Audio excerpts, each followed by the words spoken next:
અર્જુનને જ્ઞાન આપતા પહેલા અર્જુનની જિજ્ઞાસાને પ્રગટ કરી છે. ઘણીવાર we expect to know everything but we don't ask for it. માંગ્યા વગર, પૂછ્યા વગર અપાતું નથી. પ્રાચીન ભારતની સંસ્કૃતિમાં પણ ગુરુ પાસે જઈને પૂછવું પડે. એક બહુ જ સુંદર સુભાષિત છે જે કહે છે, યથા ખનન ખણિત્રેણા નરો વાર્ય અધિગચ્છતિ. જેમ જમીનને ખોદવાથી મનુષ્યને જલની પ્રાપ્તિ થાય છે, એમ તથા ગુરુગતામ વિદ્યામ શુશ્રૂષુરધિગચ્છતિ. તેમ ગુરુ પાસે જઈને, આચાર્યો પાસે જઈને એમની શુશ્રૂષા, એમની સેવા કરીને, એમનો સન્નિધાન પ્રાપ્ત કરીને અને જ્ઞાનની પ્રાપ્તિ થાય છે. તો અર્જુનના પ્રશ્નો પ્રારંભ થાય તે પહેલા એક મનુષ્યની ચિત્તની વૃત્તિને સમજવાની બહુ આવશ્યકતા છે. ભગવદ્ ગીતાનું પ્રારંભ ધૃતરાષ્ટ્ર ઉવાચથી થાય. ધૃતરાષ્ટ્ર ચર્મચક્ષુઓથી તો અંધ છે, નેત્રો નથી, પરંતુ અંતરચક્ષુથી પણ અંધ છે. એનો ઉદાહરણ એના વાક્યમાં જ પ્રાપ્ત થઈ જાય છે, જ્યાં એ કહે છે કે ધર્મક્ષેત્રે કુરુક્ષેત્રે સમવેતા યુત્સવઃ મામકા પાંડવાશ્ચૈવ કિમ કુર્વત સઃ. જે મારું છે, મારા અને પાંડુના, જે મારું અને બીજાનું, મારું અને તારું, આ જે બાયફર્કેશન કરે છે, જે ડિવિઝન કરે છે, એ જ બતાવે છે. ધર્મનું જ્ઞાન છે, ધર્મક્ષેત્ર છે એ ખબર છે ધૃતરાષ્ટ્રને, પણ એ ધર્મ શું છે એને ઇમ્પ્લિમેન્ટ નથી કર્યું. જ્યારે ચીરહરણ થઈ રહ્યો હતો દ્રૌપદીનો, ત્યારે ધર્મનું ઇમ્પ્લિમેન્ટેશન ન થયું. જ્યારે દુર્યોધન અને દુશાસન ગલત નિર્ણયો લઈ રહ્યા હતા, પરંતુ પુત્ર મોહના વશ થઈને અને ધર્મનું આચરણ નથી કર્યું, એટલે એ અંતરચક્ષુથી પણ અંધ બન્યો છે.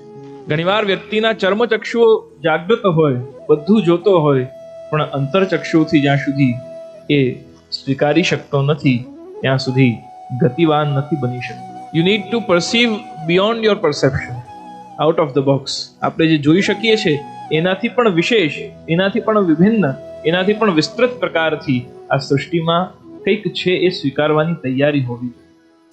હું જાણું છું, મને ખબર છે, એટલી જ સત્યતા છે અને એના સિવાય બધું અસત્ય છે, આ માની લેવાનું કોઈ કારણ બનતું નથી. 3 પ્રકારના સત્યો આ સંસારમાં હોય છે. One is the universal truth. સૂર્યનું આથમવું અને ઉગવું, sunset and sunrise is in no one's control.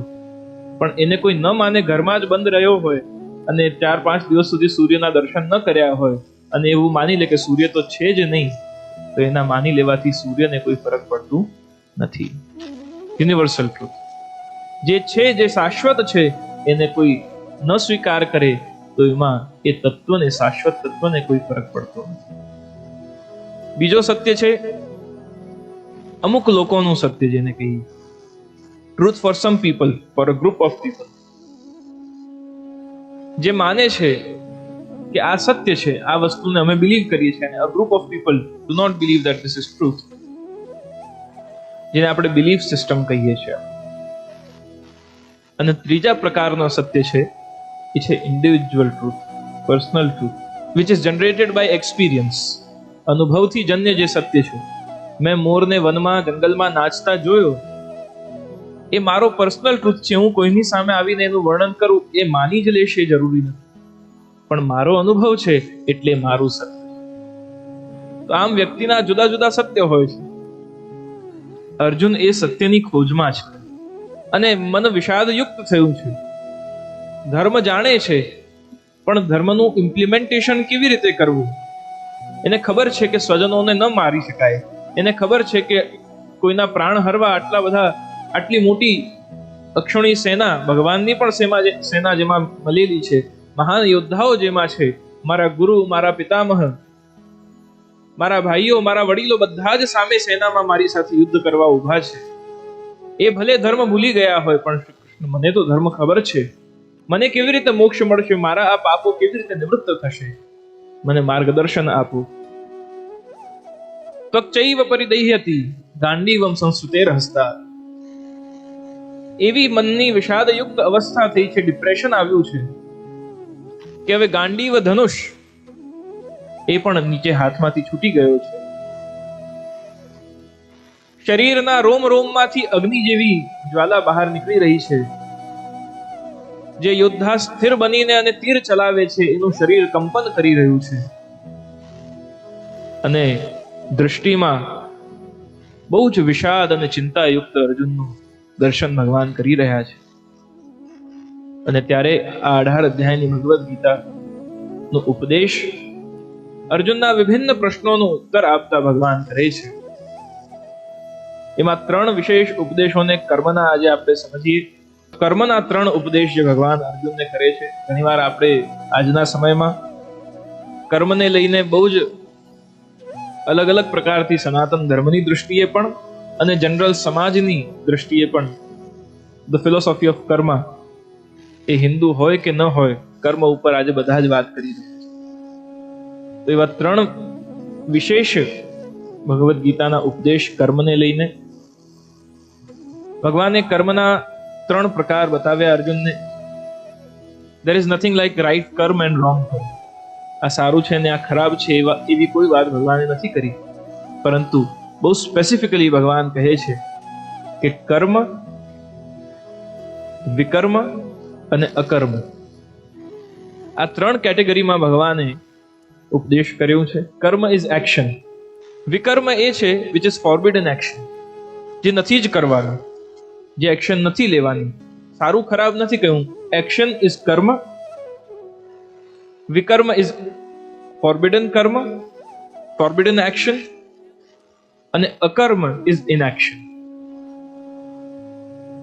Doing something, not to be done, and not doing anything. આ 3 પ્રકારના કર્મોનું ભગવાન અર્જુનને ઉપદેશ કરે છે.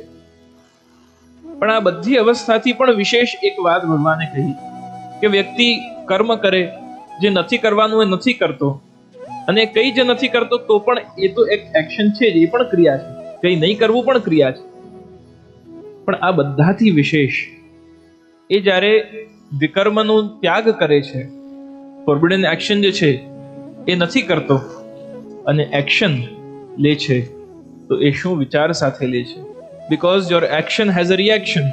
Every action has a reaction. Every reaction has a repercussion. તો એ એક્શન વ્યક્તિ કઈ વિચારધારા સાથે લે છે? એટલે મહાપ્રભુ વલ્લભાધીશ પણ કહે છે કે કર્મ કરવું બહુ જરૂરી છે, પણ કર્મની પાછળ વિચાર શું છે એ વધારે જરૂરી છે. તમે ડોનેશન તો કર્યું, દાન કર્યું, પણ એ દાનની પાછળ શું વિચાર છે? શું એ દાન તમે કેવલ તમારી પાસે છે અને તમને કોઈની મદદ કરવી છે એટલે કર્યું છે, કે તમે એ દાન તમને એ વ્યક્તિને આપીને તમને કઈ એક્સપેક્ટેશન છે કે મને નામ ના થાય, મારી someone knows me with this platform, કે મારું કોઈ સમાજમાં સારું નામ થાય એટલે હું દાન કરું, પુણ્યની પ્રાપ્તિ માટે દાન કરું. બંદૂક તો આર્મી વાળા પણ રાખે છે અને ચોર પણ રાખે છે. એક ચપ્પુ, એક સીઝર અથવા એક નાઈફ એ ડોક્ટરના હાથમાં પણ હોય છે અને ક્રિમિનલના હાથમાં પણ હોય છે, પણ એની ક્રિયા ભેદ છે, એમાં વિચાર ભેદ છે. એક પ્રાણ લેવા માટે કરે છે અને એક પ્રાણ બચાવવા માટે ઉપયોગ કરે છે. એ એક્શન તો એક જ છે, પણ એની પાછળનું જે ઇમોશન છે, જે ફિલિંગ છે, જે ભાવ છે, જે વિચાર છે, એના ભેદ હોવાથી એ કર્મ કયો છે અને કેવો છે, એનું રિઝલ્ટ શું થશે, એનો નિર્ણય ત્યારે જ આવી શકે છે.